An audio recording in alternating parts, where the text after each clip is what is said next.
Muy buenas, Nuria Richard, ¿cómo estás? Muy bien, no te equivoques. No te equivoques, aquí estamos para combatir la mentalidad políticamente correcta. Bueno, mentalidad, más que mentalidad, dictadura políticamente correcta, que es este wokismo que nos invade.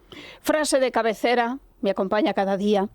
Puedes ignorar la realidad, pero no puedes ignorar las consecuencias de ignorar la realidad. Qué gran frase. Así nos pasa continuamente. Bueno, en 2015, hace casi 10 años, publiqué un artículo en Libertad Digital titulado «Se buscan herejes defendiendo el derecho a ofender». Hace casi 10 años. El artículo estaba dedicado a la escritora de origen somalí, Ayaan Hirsi Ali, víctima de la ablación, disidente del Islam, amenazada de muerte y muy crítica en sus libros con la cobardía de Occidente. De 2015 también tengo otro titulado Oriana Fallaci predijo la cruzada al revés. Destruirán nuestra identidad. En su libro La rabia y el orgullo de 2001, tras los atentados del 11S, la gran periodista italiana denunciaba el miedo y la cobardía de los sostenedores de las dos culturas. Oriana Fallaci, qué gran periodista. O sea que llevamos ignorando la realidad del acoso y destrucción de los valores y la tradición occidental décadas, un plan orquestado por la progresía mundial. El 21 de septiembre de 2004, el presidente del gobierno español, José Luis Rodríguez Zapatero, aprovechó la Asamblea General de la ONU para promover una alianza entre Occidente, la famosa alianza de las civilizaciones, y el mundo musulmán con el fin de combatir el terrorismo internacional por otro camino que no fuera el militar. Todo esto lo tenemos también muy presente. Obama-Zapatero, un tándem, y la verdad es que no sé quién es peor. Y eso que se atribuía la autoría, tengo que recordar, del 11M al islamismo. Pero no, había que hacer una alianza de civilizaciones con los asesinos de nuestros compatriotas, según su versión. ¿Cómo se come esto? Pues es imposible de digerir. Bueno, esta semana me llegaba otra noticia de 2021 que decía: el Consejo Escolar de Toronto rechaza una charla de la Nobel Nadia Murad, torturada por los yihadistas porque podría fomentar la islamofobia. Toma ya. En su libro Yo seré la última, historia de mi cautiverio y mi lucha contra el Estado Islámico, Murad relata el infierno que padeció en 2014 cuando, con 21 años, el ISIS irrumpió en su pueblo de Irak, asesinó a cientos de personas, entre ellos a sus hermanos, y a ella la forzó a convertirse en una esclava sexual. En Canadá, cuna del movimiento woke, que presume además de denunciar cualquier posible discriminación hacia minorías, pues las memorias de Murad fueron susceptibles de resultar ofensivas hacia los estudiantes musulmanes. Tengo que decir que el club de lectura donde iba a participar esta autora iba dirigido a chicas jóvenes en riesgo de exclusión social, a las que les daban además materiales literarios gratuitos. Es decir, la élite lleva a las capas más humildes a la locura woke, de las que ellos sí podrán salir incólumes. En cambio, los más desfavorecidos, los más humildes, no. Se quedan presos de esa dictadura políticamente correcta, pero es terrible porque esto es un nuevo ejemplo de esa política de la cancelación, donde se te cancela, se te censura por decir las verdades del barquero. Una víctima de Estado Islámico, una víctima de ISIS, torturada, esclavizada sexualmente, por culpa del sectarismo y del radicalismo islamista. Pues oye, se le censura, no, pero es que eso es discurso de odio, ¿no? Hoy vivimos con los campus universitarios americanos tomados por los defensores de los terroristas de Hamás. Los judíos vuelven a ser señalados. Y esta misma semana el presidente del gobierno, Pedro Sánchez, salió para confirmar que el Consejo de Ministros reconocía el Estado de Palestina. En fin, otro apunte. No sé si has visto, Manuel, creo que sí, el anuncio de Google Pixel. Come look at this, come look at this. Oh, wow. Wow. I know how to edit it. Let me show you guys.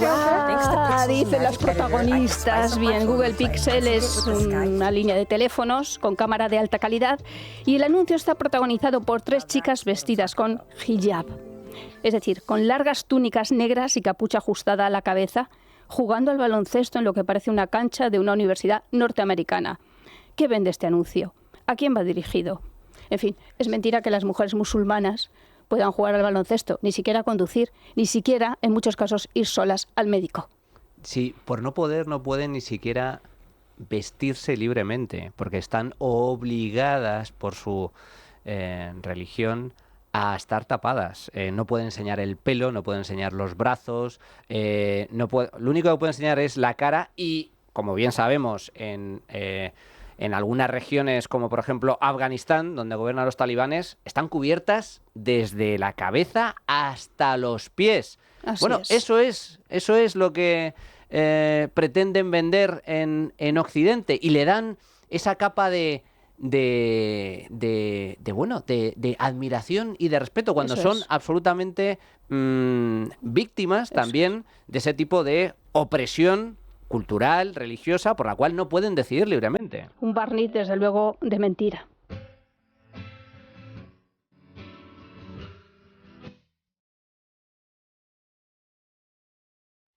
Ayaan Hirsi Ali, nacida en 1969, es una luchadora contra el relativismo moral de Occidente, el totalitarismo, la tribu y la brutalidad. El Islam, dice ella, no es una religión de paz. Fue una de las activistas ateas más importantes de la actualidad que se convirtió al cristianismo en noviembre de 2023. Esto ya es curioso. Bueno, nació en Somalia, sus genitales fueron mutilados y consiguió huir. Hasta que tuvo 10 años no supo que estábamos en el año 1980, ella lo cuenta. Fíjate. Claro, porque se pensaba que estaba en 1440. En fin, cerca de su casa estaba la plaza Chop Chop, que ya te imaginarás por qué se llamaba Chop Chop, porque debe ser lo que sonaba cuando caían las cabezas, cuando cortaban. Qué horror. Es un nombre pues bastante gore. Pues allí, en esa plaza, nadie se cuestionaba la ferocidad de los castigos. En el Islam, la mujer vale como mucho medio hombre, escribe. Vivió en Arabia Saudí, en Etiopía, en Kenia y en Holanda, donde fue diputada por un partido de derechas liberal. En Ámsterdam encontró cobijo, libertad y también derecho, pero también esa cobardía acomodada. En 2004 colaboró en la realización de un cortometraje junto a Theo Van Gogh, descendiente del pintor, titulado Submisión. Esta película trataba sobre la opresión de las mujeres bajo el Islam. Ambos realizadores fueron amenazados de muerte y Theo asesinado. El Islam vencerá gracias a la sangre de los mártires, que extenderán su luz por todos los rincones oscuros de esta tierra y expulsarán el mal mediante la espada si es necesario. Este fragmento del Corán apareció en el año 2004 clavado con un cuchillo en el pecho de Theo, cuando fue asesinado. Terrible. Bueno, Ayaan vive en Estados Unidos y, por supuesto, ha sido cancelada en su propia universidad. La revista Times la declaró en 2005 uno de los personajes más influyentes del mundo. No sé si ahora lo haría. Aunque, bueno, la última portada va dedicada a Milei. Bueno, A veces sí, aciertan. A veces aciertan, eso es por casualidad. Hirsi Ali pues, se plantea, entre otras muchas cosas que escribe, dice: yo creo que cuando un asesino cita el Corán para justificar su crimen, deberíamos al menos debatir la posibilidad de que lo que dice, lo dice en serio. Si cerramos los ojos a las ideas que fomentan la violencia islamista, también haremos oídos sordos a la raíz del problema. Hay que decir que actores como Ben Affleck llaman islamófobos a los que osan hacerle la pregunta de por qué no condena el maltrato a la mujer o a los homosexuales en este tipo de países. Ayaan recuerda a todos los vanidosos morales del mundo que el multiculturalismo no debería significar que toleramos la intolerancia de otra cultura y que nuestras libertades no son optativas.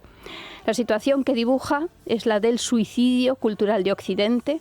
Debemos rechazar la idea de que todo examen crítico del Islam es, en esencia, racista, escribe la autora, y exige que en lugar de modificar las tradiciones intelectuales occidentales, debemos defender a los disidentes que arriesgan la vida para promover los derechos humanos que nosotros damos por sentado. Que somos unos privilegiados, Manuel, y no nos damos cuenta. Pero es que las sociedades y las culturas evolucionan. También en nombre de la religión cristiana y católica se cometieron también muchas barbaridades en el pasado, pero esa religión, esa cultura, Occidente y sus sociedades evolucionaron hacia algo mejor, reconocimiento de la igualdad ante la ley. Ya no se mata en nombre de la religión cristiana, ni mucho menos, pero sí se mata en nombre de la religión musulmana, en nombre del Islam. Claro, y esto del relativismo moral es muy importante porque no todas las culturas son iguales, porque si por esa regla 3 se dice, no, bueno, es que eso forma parte de la cultura. Bueno, pues también formaba parte de la cultura el canibalismo en muchas sociedades o el esclavismo, y no por ello es aceptable ni mucho menos. Al revés, es totalmente condenable. Y todas estas críticas van unidas también a la crítica al capitalismo. Total. Evidentemente. Bueno, Ayan une comunismo e Islam, y con esto acabamos. La autora compara la situación del Islam con la Guerra Fría y el comunismo. Dice, similar en barbarie y desdén por los derechos humanos. Aparte de un puñado de idiotas útiles en los campus izquierdistas, nadie dijo que el sistema soviético fuera el equivalente moral del nuestro. Tampoco proclamamos que el comunismo soviético fuera ideología de paz. Y recuerda cómo en Berlín, en el año 1950, se creó la institución anticomunista Congreso por la Libertad de la Cultura, dedicado a la batalla de las ideas y a apoyar a los disidentes de Europa Oriental. O sea, que había unos pocos que sí criticaban al comunismo, cosa que ahora con el Islam ni siquiera a las mujeres que se niegan a llevar el velo se las defiende desde Occidente. Dice, destacados intelectuales como Bertrand Russell, Karl Jaspers o Jacques Maritain aceptaron el cargo de presidentes honorarios. Muchos de los miembros eran antiguos comunistas que advertían de los peligros del totalitarismo. Free Europe Press envió muchos libros a disidentes de Europa Oriental. A finales de la Guerra Fría se calculó que más de 10 millones de libros y revistas occidentales habían pasado al otro lado. Otro día le dedicaremos un no te equivoques a Alexander Solzhenitsyn. En Occidente debemos insistir en que los musulmanes que viven en nuestras sociedades acatan la ley. Esto es fundamental, porque son muchos los que atacan la ley y pretenden imponer la suya, que es la Sharia, que es la ley islámica, y eso no es aceptable en el mundo occidental. Pero esto es muy sencillo, Nuria. Yo soy muy defensor del refranero popular, y hay un refrán que dice, allí donde fueres, haz lo que vieres, ¿no? Bueno, pues en Occidente nosotros tenemos unos valores que hay que respetar, y sin embargo otro tipo de personas y de colectivos pretenden imponer sus leyes y sus tradiciones, como por ejemplo la ablación, que es un ataque directo a la integridad física y psicológica de las mujeres, la pretenden imponer en Occidente, o el matrimonio con menores, pero eso no es tolerable en Occidente. Aberrante. No es tolerable, no es legal, y por lo tanto no se puede permitir. Otro día, si quieres, le dedicamos otro no te equivoques a Oriana Fallaci, pero si quieres, para acabar, vamos a recordar un caso que tenemos reciente, y es el del asesinato del sacristán Diego Valencia en Algeciras en enero del año pasado. El asesino asaltó las iglesias al grito de muerte a los cristianos, Alá es grande, pero tengo que decir que nadie le hizo ni caso a este señor. Hoy, repasando los titulares de aquel día, casi todos le tildaron de loco. Y el que es por Alá. Y no, tú es que debes estar loco. Era un terrorista, punto. Eso es, decía uno de los titulares, y Yasmin Kanya no es un psicótico paranoide, lo parece mucho. Había un análisis de un psiquiatra forense, por ejemplo en ABC. ¿Quién le ha metido a Yasmin estas ideas en la cabeza? En fin, debe ser que el capitalismo despiadado hace de las suyas. El País decía, consumía mucha droga, la dejó y se puso a rezar, el opio del pueblo de toda la vida. Y La Vanguardia, el sacristán fallecido en Algeciras, fallecido. Había expulsado de la iglesia a su agresor días antes del ataque. En fin, y un titular que sacó público que decía, a Abascal le toca la lotería. Es tremendo, o sea, es tremendo. Vergüenza. Un radical islamista asesina a un sacristán y se intenta justificar de todas las formas posibles por parte de la prensa de izquierdas. Una vez más, la vinculación entre Islam y comunismo, entre Islam y extrema izquierda, como decía Pablo Iglesias, a veces hay que navegar contradicciones. Cuando se le preguntaba por su alianza con el régimen tiránico de Irán, donde se cuelga a los homosexuales de grúas, pues, ¿por qué? ¿Por qué la extrema izquierda y el Islam van de la mano? Porque tienen un enemigo común, eso es lo que les une. ¿Y qué les une? Les une la lucha contra los valores occidentales y contra el capitalismo. Eso es lo que odian profundamente tanto los islamistas como los comunistas. Desde luego, te tomo la palabra, Nuria, y vamos a dedicar, no una, incluso merece la pena dedicar alguna sección más a Oriana Fallaci. Esa, desde luego. Porque escribió varios libros, muchos de ellos en su época muy polémicos, pero acertó de plano en todo lo que iba a pasar. Bueno, La rabia y el orgullo, tal cual, que escribió a raíz de los atentados de 2001 del 11S. Y ya se adelantó a todo lo que iba a pasar en Occidente. Nuria Richard, muchísimas gracias. A ti, Hasta Manuel. la próxima. No te equivoques.